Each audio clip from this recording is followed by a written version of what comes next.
ছোটবেলায় ট্র্যাশ বলে বুঝিয়ে দিয়ে গেল এখানে আমি সবার মুরব্বী। কিন্তু আমি বললাম যে ভাইয়া বিদ্যা সিনহা মিমকে যে পরিমাণ অর্থটা দেন ওই অর্থটা আমাকে পাঠাইলে আমি বানিয়ে নিয়ে আসবো, অসুবিধা নাই। এবারে আমি যাকে আমন্ত্রণ জানাবো তার ব্যাপারে বলতে গেলে আমি একটু ইমোশনাল হয়ে যাই। কেন ইমোশনাল হই সেই প্রসঙ্গে যাবো না, কিন্তু যখন আমি ডান দিকে দাঁড়িয়েছিলাম ওয়েট করছি যে সবাই কখন আসবেন, একমাত্র তিনি এসে সামনে বসেছেন। তো এই ডান পাশ থেকে এক ভদ্রলোক, এক ভাই, আমি বুঝতে পারছি না তিনি এখনো দাঁড়িয়ে আছেন কিনা, তিনি বলছিলেন যে আচ্ছা ওটা কি অপি আপু না, ওনাকে দেখে মনটা ভালো হয়ে গেল, আসলে কি উনি? তো পাশের জন বলছে হ্যাঁ তুই ঠিকই দেখছিস অপি আপুই আসছে। তখন উনি বললেন যে এতক্ষণ খুব বিরক্ত লাগছিল, এখন না মনটাই ভালো হয়ে গেল, উনি তো ছোটবেলার ক্রাশ, কত ভাঙাচোরা গেছে তারপরে উনি আসলে বদলায় নাই। সো অপি আপুকে নিয়ে বলার আসলে কিছু থাকে না, তাকে নিয়ে বলতে গেলে অনেক কিছু বলে ফেলা যায়। কিন্তু আমি এবার মঞ্চে আমন্ত্রণ জানাবো আমাদের ভালোবাসার সেই ব্যাচেলরের সাথী মিস শিউলিকে, আমাদের স্থপতি, নৃত্যশিল্পী, অভিনয়শিল্পী, মডেল,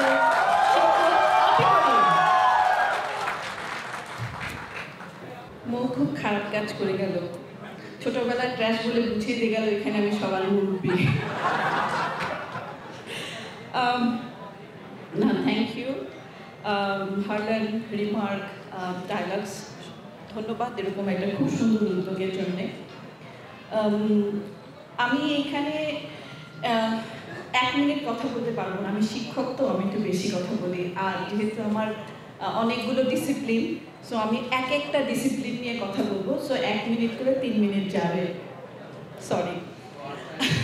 আচ্ছা, প্রথমে আসি, আমার যেহেতু এখানে সব কলিগসরা আছেন, আর্টিস্ট হিসেবে একটু বলতে চাই, সবাই তো দূর দূরান্তের কথা বলছেন, বান্দরবনের মাথার চূড়ার উপর কথা বলছেন।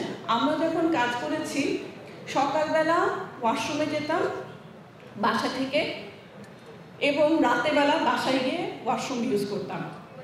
শুটিং হাউসগুলোর এত খারাপ অবস্থা, কোনো শুটিং হাউসে আমি জানি না এখন কি অবস্থা। আমি রিকোয়েস্ট করব আর্টিস্টদের পক্ষ থেকে ডায়ালগসকে, প্লিজ একটু টেক কেয়ার যদি করেন আপনারা।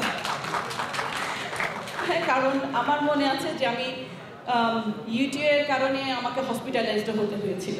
তো এটা আমার সমস্ত, আমার এখানে সবাই ছোট, সবার পক্ষ থেকে আমার একটা রিকোয়েস্ট থাকবে। সেকেন্ড হচ্ছে আজকে ওয়ার্ল্ড টয়লেট ডে। আজকে এখানকার প্রতিবাদ্য বিষয়টা খুব ভালো, প্লেস ফর পিস, এরকম। তো আমি যেহেতু শিক্ষকতা করি, বিল্ডিং ডিজাইন হোক, ইন্টেরিয়ার হোক, যা কিছুই হোক না কেন, আমরা প্রথমে কনসার্ন যেটা সবাইকে দেই, স্টুডেন্টদেরকে যেটা শেখাতে চাই, সেটা হচ্ছে কিচেন এবং টয়লেটের বিষয়, স্পেশালি টয়লেটের বিষয়। কারণ একটা খুব সুন্দর আমি বেডরুম বানালাম, যেখানে সুইচ টিপলে লাইট জ্বলে, গান হচ্ছে, পর্দা নামছে, কিন্তু সুস্থতা বা হাইজিনের বিষয়টা আসে হচ্ছে গিয়ে টয়লেট এবং কিচেন থেকে। এবং সেই ক্ষেত্রে আমরা সবসময় স্টুডেন্টদেরকে একটা কথা বলি যে তোমাদের জন্য যা ডিজাইন করবে, অবশ্যই এই যে আমাদের সাথে যারা হোম অ্যাসিস্ট্যান্ট থাকে তাদের টয়লেটটা আসলে খুব সুন্দরভাবে, এবং তাদের জন্য যে প্রোডাক্টটা ব্যবহার করা হয় সেইটা খুব খুব ভালো প্রোডাক্ট হতে হয়, কারণ তাদের উপরে আসলে আমরা অনেকখানি নির্ভর করি। সুতরাং এদিকেও বলতে চাই যে এরকম ভালো উদ্যোগ, ভালো পণ্য, ডেফিনেটলি সবাইকে এরকম একটা উদ্যোগে ইন্সপিরেশন দেয়।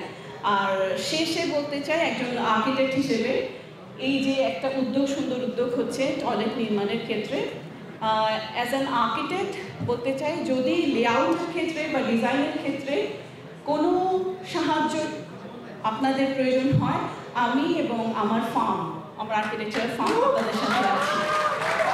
তো সবাইকে ধন্যবাদ।